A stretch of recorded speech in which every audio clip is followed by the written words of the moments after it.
하나님께서 이 아침에 우리에게 주시는 말씀은 로마서 1장 1절에서 7절입니다. 예수 그리스도의 종 바울은 사도로 부르심을 받아 하나님의 복음을 위하여 택정함을 입었으니 이 복음은 하나님이 선자들을 통하여 그의 아들에 관하여 성경에 미리 약속하신 것이라. 그의 아들에 관하여 말하면 육신으로는 다윗의 혈통에서 나셨고 성결의 영으로는 죽은 자들 가운데서 부활하사 능력으로 하나님의 아들로 선포되셨으니 곧 우리 주 예수 그리스도시니라. 그로 말미암아 우리가 은혜와 사도의 직분을 받아 그의 이름을 위하여 모든 이방인 중에서 믿어 순종하게 하나니 너희도 그들 중에서 예수 그리스도의 것으로 부르심을 받은 자니라. 로마에서 하나님의 사랑하심을 받고 성도로 부르심을 받은 모든 자에게 하나님 우리 아버지와 주 예수 그리스도로부터 은혜와 평강이 있기를 원하노라. 아멘. 3주일 동안 자존감에 대한 설교를 했습니다. 오늘로서 자존감에 대한 설교를 마치려고 합니다. 지난주 삭개오에 대한 말씀을 드렸습니다. 삭개오는 키가 작은 열등의식을 많이 하기 위해서 세리장이 되어서 누구보다도 많은 돈을 벌고 싶어 했습니다. 돈을 많이 벌어서 행복했는가? 그렇지 못했던 것을 알 수 있었습니다.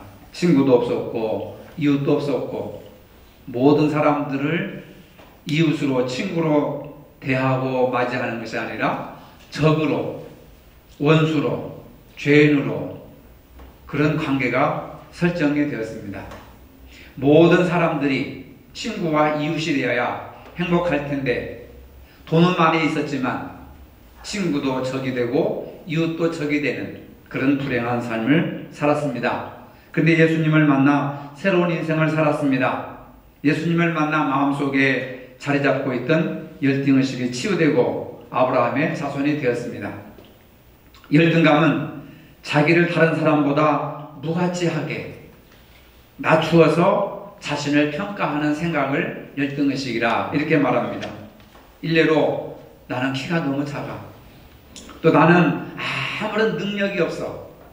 나는 돈이 없어. 나는 남편이 형편없어. 나는 초등학교밖에 졸업을 못했어. 뭐 이러한 생각들을 가지고 다른 사람과 비교하면서 자신은 들떨어지고 또 열등하고 뒤떨어진다고 생각하는, 그래서 자신을 무가치한 인간으로 비하시켜서 자기를 낮게 평가하는 것을 열등의식이라고 했습니다.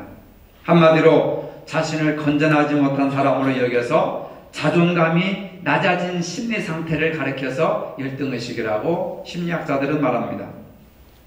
사람은 누구나 태어날 때부터 완벽하게 태어나지 않습니다. 우리 모두는 다 불완전합니다. 허물과 상처투성이의 인간으로 살아갈 수밖에 없습니다. 열등하다고 하는 그 자체가 죄일 수는 없지만 언제까지나 이런 생각에 사로잡히는 것은 불행한 인생을 살아가는 겁니다. 열등의식에 사로잡히게 되면 매사에 의욕도 없고 소극적이고 만사에 자신감이 없습니다. 적극적인 자세를 취하지 못합니다. 긍정적으로 세상을 바라본다거나 긍정적으로 인생을 바라보지 못하고 매사에 불행하고 부정적이고 사람들을 적으로 생각합니다. 늘 다른 사람에 비해서 자신은 불행하다고 생각합니다. 신약에서 가장 위대하게 쓰임받은 사도 바울도 역시 열등감이 많은 사람이었습니다. 그는 육체의 가시라고 하는 질병을 가지고 있었습니다. 어떤 학자는 육체의 가시가 눈이 너무 나쁜 안질이라고도 하고, 어떤 학자는 가끔 입에 거품을 물고 쓰러져 발작을 하는 간질병이라고 하는 그러한 병을 가지고 있었습니다. 복음을 전하는 사역자에게, 존경받는 스승에게 이런 치명적인 질병은 그 사명을 감당할 수 없습니다. 왜냐하면 성도들에게 본이 되지 않기 때문에 그렇습니다.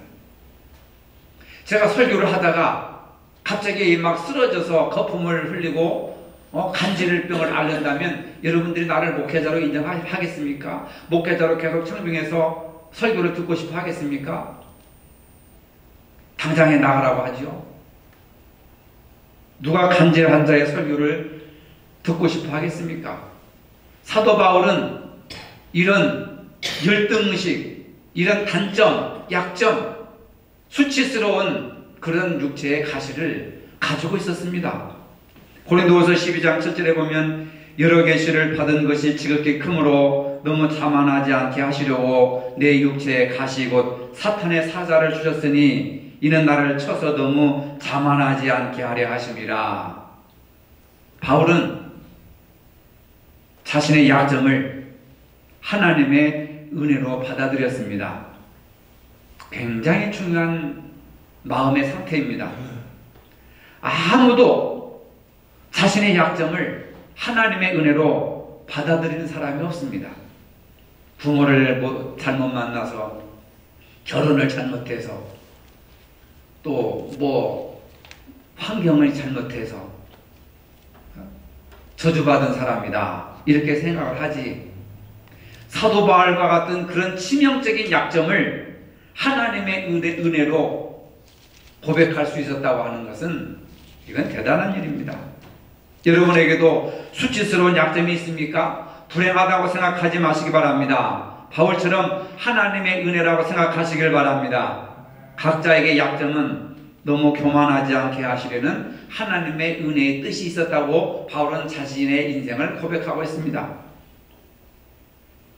자기가 병을 앓고 있는 것이 하나님의 은혜고 하나님의 사랑이라는 겁니다. 이것을 깨닫는 것이 은혜인 줄로 믿으시기를 바랍니다. 바울은 육체의 가시라는 약점이 있었지만 남들보다 뛰어난 사람이었습니다. 고린도후서 11장 16절에 보니까 내가 다시 말하노니 누구든지 나를 어리석은 자로 여기지 말라. 내가 육체적인 가시를 가지고 있다고 해서 고린도 교인들, 당신들 나를 어리석은 자로 여기지 말라. 만일 그러하더라도 내가 조금 자랑할 수 있도록 어리석은 자로 받으라. 이 이야기는 바울은 고린도 교회를 세우기 위해서 나의 어리석음을 바라보지 말아라. 나의 약점을 바라보지 말아라. 나의 약함을 바라보지 말아라. 그래야 당신들의 신앙이 성장할 수 있다. 그런 얘기입니다. 사람의 단점을 바라보면 그 사람과 관계가 깊어질 수가 없습니다. 부인과 남편 사이에 상대방의 단점만 보면 서로 부부 사이에도 멀어지게 돼 있습니다. 친구 사이도 그렇고 이웃 사이도 그렇고 교회 안에서도 그렇고 상대방의 단점만 보고 지적하면 그 사람하고 관계는 끊어지는 겁니다. 그래서 바울도 고린도 교인들이나 로마 교인들한테 나의 단점을, 나를 어리석은 자로 보지 말아라. 나의 단점만 보지 말아라. 당신들이 나의 단점을 보고 어떻게 신앙생활이 클 수가 있느냐. 그 얘기는 뭐예요? 서로의 장점을 보라는 거예요. 남편은 아내의 장점을 보고, 아내는 남편의 장점을 보고, 성도는 목사의 장점을 보고, 목사는 성도의 장점을 보고, 그래야 서로가 화목하고 신앙이 성장할 수가 있고 신뢰관계가 형성된다는 거예요. 그럼에도 불구하고 바울 사도는 기독교 역사에서 가장 위대한 인물이었습니다. 바울은 길리기아 다수에서 로마 시민이었던 유대 가정에서 태어났습니다. 아무나 로마 시민권을 소유할 수 없습니다. 전 세계 사람들이 미국 시민권자만 가지면 최고로 큰 어떤 자부심으로 삼지 않습니까? 로마의 시민권을 가졌다는 것은 지금으로 말하자면 미국의 시민권자를 획득했다고 하는 뜻입니다. 전해져 오는 문헌에 의하면 그럼에도 불구하고 바울은 보잘것 없습니다. 외모를 보니까 체구가 작고 눈썹이 붙었고 코가 좀 크고 머리는 훌러덩 벗겨졌고 다리가 안짱다리 구부정했고 아주 볼품없는 그런 인물이었다고 2세기에부터 전해져 오는 문헌은 바울을 그렇게 소개하고 있습니다. 하지만 바울은 성경의 저자 40명 중에서 가장 많은 성경을 저술하고 있습니다. 성경 66권 중 최소한 13권을 쓴 사람이 바울입니다. 바울은 그가 기록한 서신을 통해서 오늘날 기독교가 세계적인 종교가 되게 하는데 최고의 공로를 세운 사람 중에 한 사람입니다. 66권 중에서 13권을 기록했다고 한다면 얼마나 위대하고 얼마나 지적으로 능력으로 영적으로 뛰어난 사람이겠어요. 아무나 글을 쓴다고 성경에 편입시켜 줍니까? 그럼에도 불구하고 바울은 열등감이 많았죠. 외모도 그렇고 건강도 그렇고 말도 잘못됐고 나중에는 눈이 나빠가지고 자기가 입으로 구슬해주면 더디오라고 하는 제자가 비서가 대표를 해주는 그런 지경에까지 이르렀습니다. 눈이 앞을 볼 수가 없었습니다.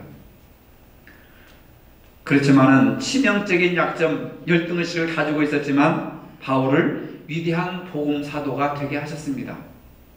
하나님께서는 인간을 완벽한 존재로 만드시지 않았습니다. 대신 달란트라고 하는 재능을 각 사람에게 주셨습니다. 누구나 다 부족한 가운데 살아가고 있습니다. 자신에게 없는 것, 부족한 것만을 크게 보면 극복하기 매우 어려운 열등감에 빠지게 됩니다. 나이가 들수록 더 열등감에 빠져요.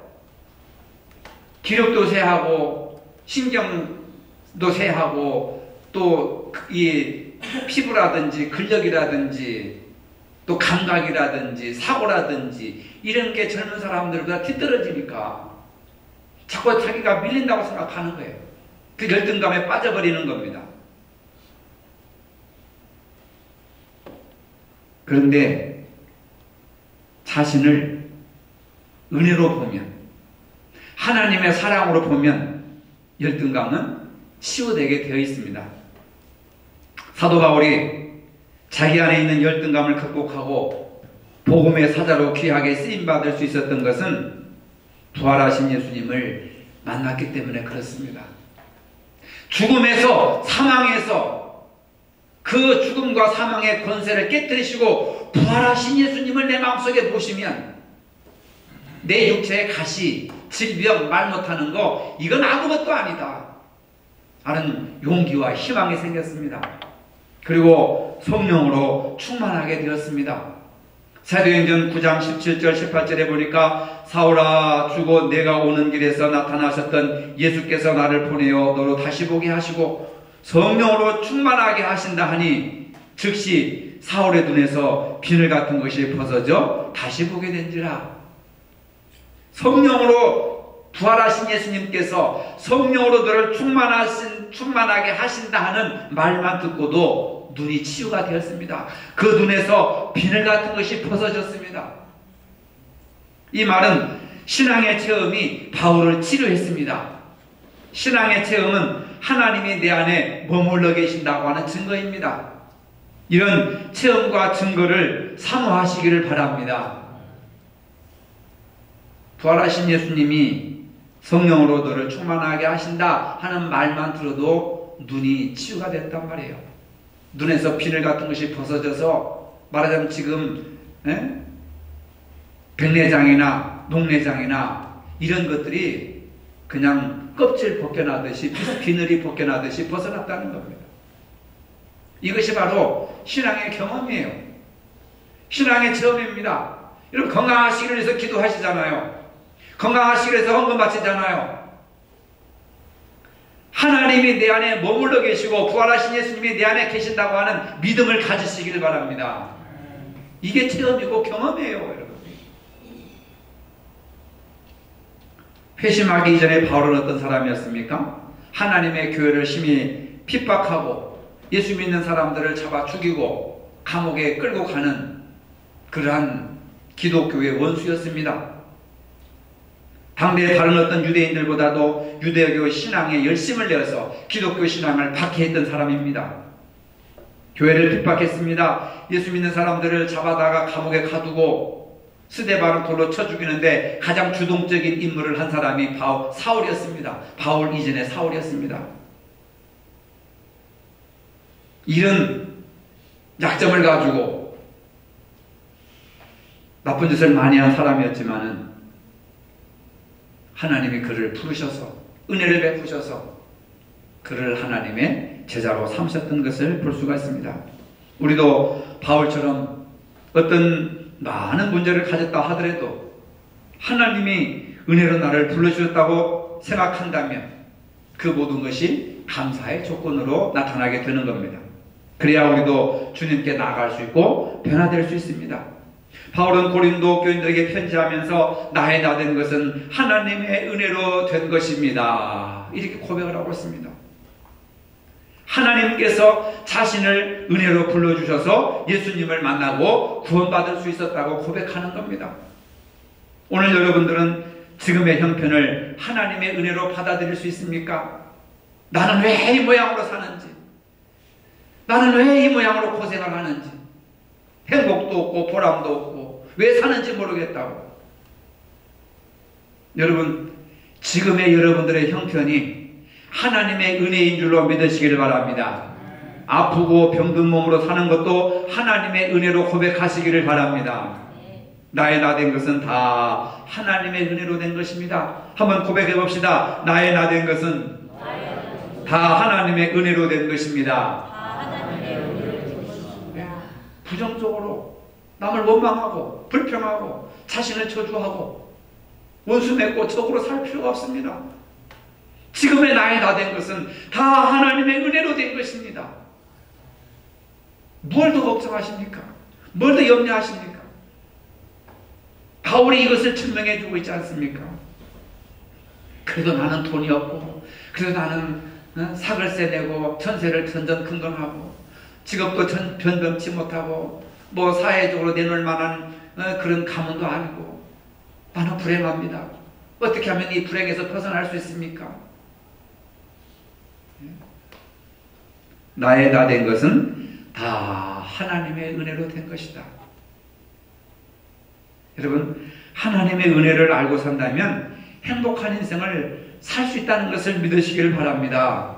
행복은 돈이 많다고 행복해지는 게 아니에요. 청와대에 들어가서 산다고 행복해지는 게 아닙니다.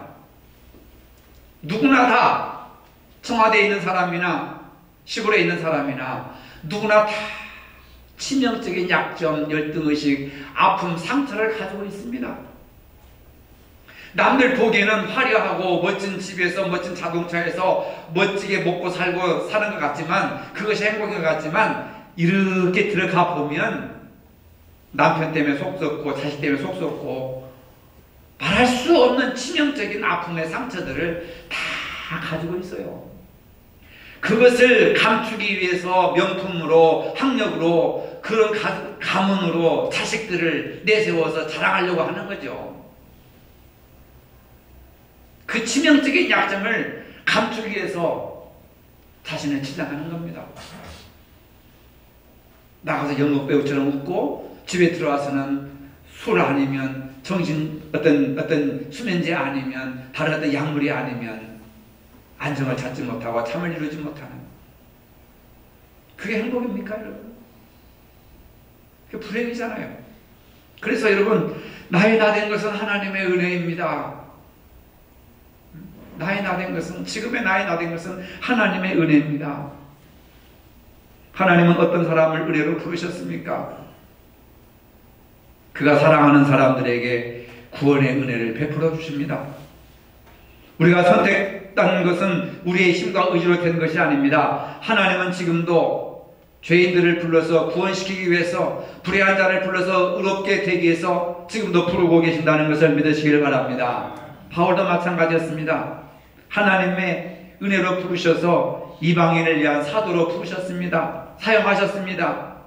바울은 은혜로 부르심을 받고 복음으로 부르심을 받고 성령으로 부르심을 받아서 완전히 변화가 되었습니다. 바울은 예전처럼 자신의 의를 의지하지 않았습니다. 오직 예수 그리스도의 의만을 의지했습니다. 이전에는 교회를 핍박했던 사람이었지만 교회에 대한 태도가 완전히 바뀌었습니다. 교회를 살리기 위해서 기도했고, 그 교인들을 살리기 위해서 복음을 전했고 가르쳤고, 그리고 심지어는 유대인과 이방인들의 담을 헐어버리고 이방인들에게 복음을 전하는 이방인의 사도가 되었습니다. 하나님의 은혜로 부르심을 받은 사람들은 모든 것이 다 바뀝니다. 삶의 목표와 삶의 방식과 삶의 내용이 바뀝니다. 성경을 읽고 이해하는 방식이 바뀝니다. 하나님 앞에 예배드리는 자세가 바뀝니다. 헌금하는 마음 자세가 바뀝니다. 찬송을 부르는 마음, 동기가 바뀝니다. 기도하는 그 마음이 바뀝니다. 예수님이 누구이신지를 알게 됩니다. 사랑하는 것이 바뀌게 됩니다. 이제는 돈만 사랑하고 명예만 사랑하고 쾌락만 사랑하고 자기 자존심감만, 명예, 권세, 자존 이런 것만 사랑했는데, 이제는 자기를 사랑하던 자가, 자기만 사랑하던 자가 하나님을 사랑하게 되고 교회를 사랑하게 되고 이웃을 사랑하게 되고 성도를 사랑하게 되는, 그리고 복음을 사랑하는 사람으로 바뀌게 되었다는 겁니다. 사람은 결코 실패하기 위해서 태어나지 않습니다. 실패는 어떤 일을 시작하기에 앞서서 자기의 마음에서부터, 두려움에서부터 시작되는 겁니다. 결국 열등감이라는 사슬에 매여 있는 동안은 아무것도 할 수가 없습니다. 하나님께서 보시는 것은 용기와 노력과 인내를 통한 자기 완성을 바라보게 되는 겁니다. 어떤 상황에 있더라도 하나님을 바라보는 사람에게 소망이 있음을 믿으시길 바랍니다. 불행하다고 생각되시면 지금 하나님을 바라보시기를 바랍니다. 빌립보서 3장 7절로 8절에 보니까 무엇이든지 내게 유익하던 것을 내가 그리스도를 위하여 다 해로 여길 뿐, 또한 모든 것을 해로 여기면 내 주 그리스도 예수를 아는 지식이 가장 고상하기 때문이라. 내가 그를 위하여 모든 것을 잃어버리고 배설물로 여김은 그리스도를 얻고.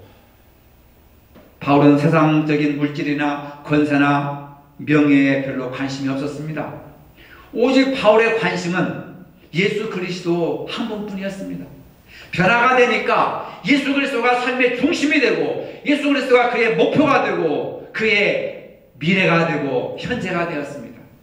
오직 예수, 오직 예수.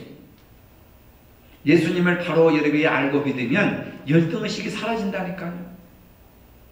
미움과 갈등이 한다는 것을 여러분들이 아셔야 됩니다. 예수님을 아니까 그분이 나를 얼마나 사랑했는지, 나를 얼마나 지금 도와주시는지. 하나님께서 사울을 바울로 이름을 바꿔주셨어요. 여기에서 우리는 스스로 물어야 됩니다. 하나님께서 나를 무엇으로 불러주셨지? 적어도 여기서 중요한 것은 사도 바울이 사도이기 때문이 아니라 하나님께서 사도로 불러주셨기 때문에 사도가 된 줄로 믿으시길 바랍니다. 사도는 예수님의 제자를 사도라고 하는 거예요. 우리를 엄마와 아빠로 불러주신 것에 감사해야 자식이 얼마나 소중한 것인지를 알게 됩니다. 교회에서 목사, 장로, 권사, 집사라고 하는 직분을 하나님이 주신 것이라고 믿어야 그 직분을 소중하게 생각할 수 있습니다. 교회가 피로 값주시고 사신 그리스도의 몸이라고 하는 것을 알면 교회가 얼마나 소중한 것인지를 알게 됩니다. 세상적인 것을 지키기 위해서 말씀을 배설물로 버리고 있지 않습니까? 자존심 때문에 주님의 마음을 배설물처럼 버리지 않습니까? 자신을 위해서 남을 배설물처럼 버리고 있지 않습니까? 바울은 반대로 살았습니다. 그리스도 예수를 위해서 모든 것을 다 무가치하게 쓰레기처럼 배설물로 버렸다고 하는 겁니다. 잘 먹고 잘 살기 위해서 성경 말씀을 배설물로 버리면, 나를 지키기 위해서 이웃을 배설물처럼 버리면 구원받은 자라고 할 수 있습니까? 하나님 나라의 백성이라고 할 수 있습니까? 여러분 지금 무엇을 배설물처럼 버리고 있습니까? 오늘 사도 바울이 로마의 교인들에게 보낸 편지가 바로 우리를 향한 말씀이기를 바랍니다. 거대한 물질주의, 욕망과 권력을 쫓는 사람들 틈에서 우리의 신앙을 지킨다고 하는 것은 결코 쉽지 않습니다. 이 세상에서 성도로 부름을 받았다고 하는 것은 결코 쉬운 일이 아닙니다. 하지만 우리는 바울처럼 복음의 길을 걸어가야 합니다. 길을 아는 사람과 그 길을 걸어가는 사람은 다릅니다. 성경을 아는 사람과 성경의 말씀을 순종하는 사람은 다릅니다. 하나님을 아는 사람과 그분의 말씀을 따라 순종하는 사람은 다릅니다. 진리를 알면 그 길을 가야 합니다. 믿음을 알면 그 길을 가야 합니다. 그렇게 살아야 합니다. 이 설교를 준비하면서 알베르 까뮈가 진 시지프의 신화라고 하는 책을 읽었습니다. 신들의 미움을 사서 저주받아서 형벌을 받습니다. 그 형벌이 뭐냐? 높은 산 꼭대기 위에다가 큰 바위를 굴려서 그 꼭대기에다가 얹어놓는 것이 신의 형벌이었습니다. 이 사람은 일어나서 돌을 굴려가지고 그 꼭대기에다 올려놓습니다. 그러면 그 무게 때문에 또 돌이 밑으로 떨어집니다. 그러면 또 그걸 올려놓습니다. 영원토록 그 일을 반복해서 해야 됩니다. 올려놓으면 굴러떨어지고, 올려놓으면 굴러떨어지고, 올려놓으면 굴러떨어지고, 영원토록 그 일을 해야 돼요. 그게 인간의 형벌입니다. 이 이야기는 무엇을 의미하느냐? 우리가 일어나서 밥 먹고 직장에 가서 돈 벌고 집에 와서 잠자고, 일어나서 직장에 가서 돈 벌고 밥 먹고 잠자고 죽을 때까지 이 짓을 해야 되는 거예요, 우리가. 그러면서 이 까뮈가 그 책을 통해서 하고자 하는 말은, 인간으로서의 살면서 아무런 의미 없이 사는 것보다 차라리 자살하는 것이 낫다. 당신은 왜 자살하지 않느냐? 이걸 얘기하는 거예요. 이 얘기는 뭐냐면 그냥 살기만 할 것이 아니라 사는 이유를 찾으라는 거예요.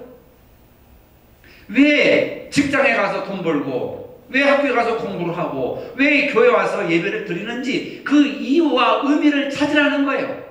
그 이유와 의미를 찾지 못하면 직장생활이나 가정생활이나 교회생활이 형벌이라는 거예요. 형벌. 할 수 없이 하는 거예요. 마지못해서 하는 거예요. 죽지 못해서 사는 거고, 죽지 못해서 하는 거고, 죽지 못해 교회 다니는 거예요. 내가 왜 공부를 해야 되는지 그 이유를 발견하지 못하면 죽지 못해 하는 거예요. 그래, 공부하기 싫어서 자살해버리는 겁니다. 가출해버리는 겁니다. 삶의 의미와 이유를 찾으라는 얘기입니다, 여러분. 바울은 그 이유와 의미를 하나님의 은혜 안에서 찾은 거예요. 내가 왜 사는지, 이런 핸디캡을 가지고 설교하다가 거품을 불고 몸이 사제가 비틀어지면서 간질병을 가지고 있으면서도 내가 왜 사는지, 내가 왜 복음을 전해야 되는지, 내가 왜 설교를 해야 되는지, 그 이유와 의미를 하나님의 은혜 가운데서 발견하니까 감사하게 되더라, 그 말이에요. 오늘 여러분들은 왜 삽니까? 죽지 못해서 살죠. 왜 교회 다닙니까? 복 받으려고 다닙니까? 주창당 가려고 교회 다닙니까? 그것도 하나의 목적과 이유는 되지만 그것을 위하여 행복합니까? 지금? 사는 것이 행복하고 교회 와서 행복합니까? 아니잖아요. 여러분, 사는 이유와 의미와 목적을 발견하시길 바랍니다. 그걸 발견하지 못하면 결혼생활도 형벌이고, 가정생활도 형벌이고, 직장생활도 형벌이고, 인생 사는 그 자체가 형벌이고, 비겁해서 자살하지 못하는가? 비겁해서 뛰쳐나가지 못하는가? 평생 저주하면서 형벌 가운데 살아가는 겁니다. 유명 연예인이나 고위공직자들의 자살하는 이유가 바로 여기 있습니다. 삶의 의미를 상실했기 때문에 그래요. 한국교회가 왜 세상에 조롱거리가 되고 손가락질을 받고 있습니까? 교회의 사명과 의미가 뭔지를 모르니까. 목사가 뭘 해야 되는지 모르고 성도들이 뭘 해야 되는지 모르니까 거리에 나와서 태극을 흔들며 분노를 표출하는 거예요. 적을 만들어서 적을 무너뜨리기 위해서 공격대가 되는 겁니다. 바울의 삶과 비교해 보십시오. 그런 아픔과 상처와 고통을 가지고 있을지라도 하나님의 은혜를 발견하니까, 하나님의 은혜 안에서 자신의 모습을 보니까 오히려 감사하고 그 은혜를 다른 사람들에게 전해줘야겠다 하면서 복음의 사도가 된 거예요.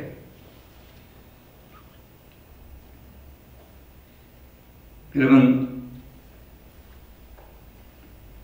어떠한 형편에 있을지라도 하나님께서 우리를 존귀한 사람으로 만드셨다는 것을 인정하시기 바랍니다. 존귀한 사람으로 인정해 주셨습니다. 여러분 자신을 스스로 존귀한 자라고 생각하셔야 됩니다. 내가 나를 존귀하지 못하게 마지못해서 태어났는데 그렇게 생각하며 사는데 내가 불행하다고 생각하는데 누가 나를 존경해주고 누가 나를 존중해 주겠습니까? 스스로를 존중하지 않으면 다른 사람도 나를 멸시하고 무시하는 세상입니다. 여러분. 자신을 하나님의 은혜에서 발견하면 나 같은 죄인이 하나님의 자녀가 되었고 하나님의 백성이 되었고 귀한 직분자로 세워주셨으니 얼마나 감사하고 얼마나 존귀하냐. 스스로 존귀하게 여기면 남도 나를 존귀하게 여겨주고 그리고 나가서 남을 내가 존중하게 여겨주면 그 사람도 나를 존중하게 여겨준단 말입니다. 내가 남을 무시하는데 남이 나를 존중해준다고 하는 것은 잘못된 거예요. 예수님께서 이렇게 말씀하시지 않았습니까? 남에게 대접을 받고자 하는 대로 너희도 남을 대접하라. 존귀함을 받으시려거든 다른 사람을 존귀하게 여기십시오. 바울처럼 이런 은혜 가운데서 자신을 발견하여서 모든 열등의식과 단점과 약점을 극복하고 그리스도 안에서 여러분들의 존귀함을 발견하시기를 바랍니다. 거룩하신 주님, 바울은 육체의 가시라는 열등의식이 있었지만 이건 역시 너무 교만하지 않게 하시려는 하나님의 은혜로 받아들였습니다. 오늘 우리의 형편과 처지가 불행하다고 생각되는 분들이 있다면 불행보다는 하나님의 은혜임을 고백할 수 있도록 인도하여 주시옵소서. 하나님의 은혜 안에서 발견한 내 자신이 얼마나 존귀한 존재인지 그리고 내 이웃의 모든 사람들이 얼마나 존귀한 존재인지를 알고 행복하게 살아갈 수 있도록 복을 허락하여 주시옵소서. 예수님의 이름으로 기도합니다. 아멘. 이제는 우리 주 예수 그리스도의 은혜와 하나님 아버지의 무한하신 사랑과 성령의 교통하심이 육체와 신앙의 한계를 넘어 이방인을 향한 복음 사역자로 살았던 바울의 신앙을 본받기를 원하는 모든 성도들 머리 위에 이제로부터 영원토록 함께 하시기를 축원하옵나이다. 아멘.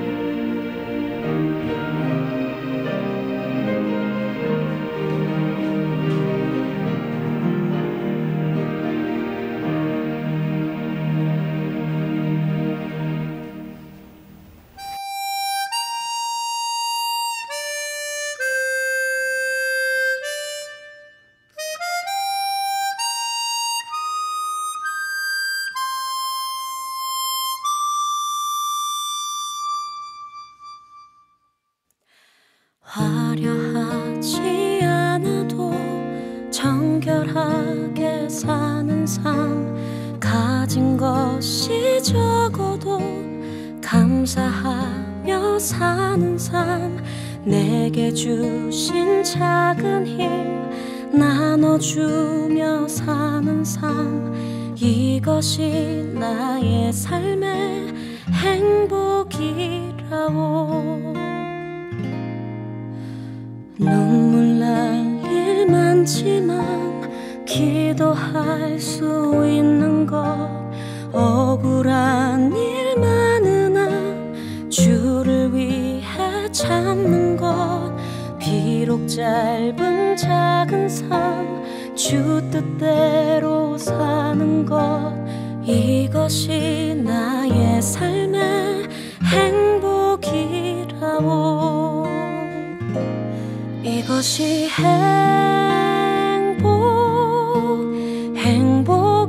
행복이라고. 세상은 알 수 없는 하나님 선물, 이것이 행복이라고.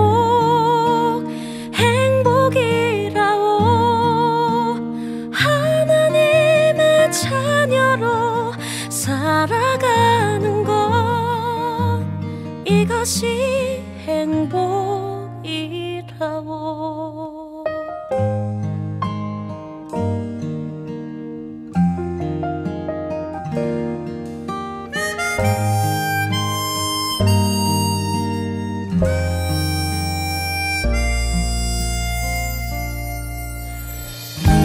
할 일 많지만 기도할 수 있는 것 억울한 일 많으나 주를 위해 참는 것 비록 짧은 작은 삶 주 뜻대로 사는 것 이것이 나의 삶의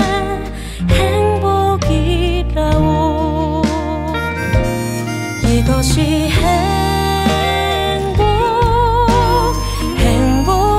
행복이라오 세상은 알 수 없는 하나님 선물 이것이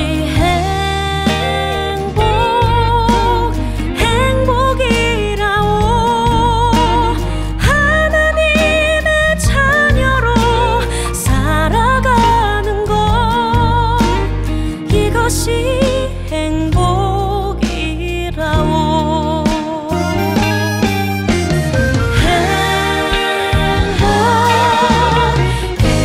행복이라오 세상은